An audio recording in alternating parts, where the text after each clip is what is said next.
মিৰ্জাত অনুষ্ঠিত হৈ যায় সদৌ অসম ভিত্তিক আধুনিক গীতৰ প্ৰতিযোগিতা। কলিতা জাউতিযুগীয়া গীতক লৈ অনুষ্ঠিত হয় উচ্চ মানৰ প্ৰতিযোগিতাখন। তিনিদিনীয়াকৈ প্ৰতিযোগিতাখন অনুষ্ঠিত কৰে অসম সংস্কৃতি মঞ্চৰ উদ্যোগত। দক্ষিণ কামৰূপ মহাবিদ্যালয়ৰ সহযোগত অনুষ্ঠিত প্ৰতিযোগিতাখনত ৰাজ্যখনৰ ভিন্ন প্ৰান্তৰ অসংখ্য প্ৰতিযোগী অংশগ্ৰহণ কৰে। অনুষ্ঠানত মুখ্য অতিথিৰূপে উপস্থিত থাকে আৰক্ষী আয়ুক্ত পাৰ্থসাৰথী মহন্ত। উপস্থিত থাকে বিধায়ক হেমাংগ ঠাকুৰীয়া, হিমাংশু শেখৰ বৈশ্য, কমলা কলিতা। বিচাৰকৰ আসনত আছিল পুলক বেনাৰ্জী, ৰমেন চৌধুৰী, অনুপম চৌধুৰী। সহবিচাৰকৰ দায়িত্বত আছিল আলেখ্য চক্ৰৱৰ্তী আৰু ৰূপম ভূঞা।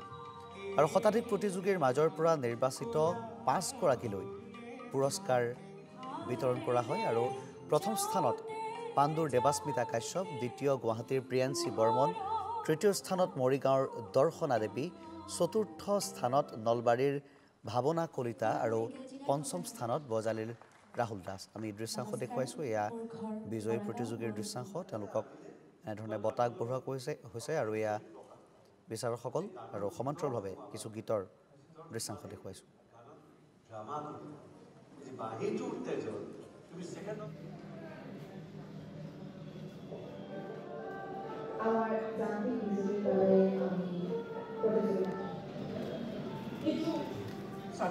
আপোনালোকক জনাবলৈ পাই আমি অত্যন্ত সুখী অনুভৱ কৰিছোঁ যে আমাৰ প্ৰেক্ষাগৃহৰ বাহিৰত এখনি প্ৰদৰ্শনীৰ আমি এই তিনিদিন আয়োজন কৰিছোঁ।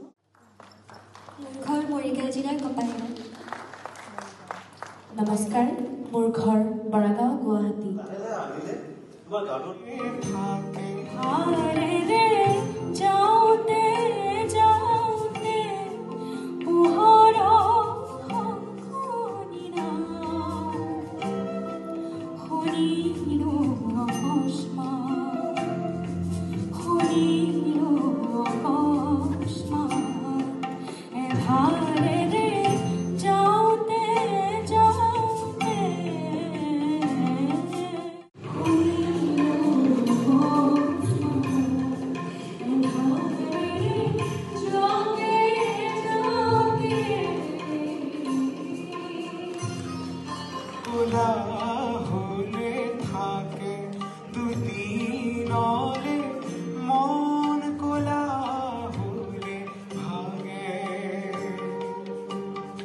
বনত জুই লাগিলে থাকে দুদিনলে, মনত জুই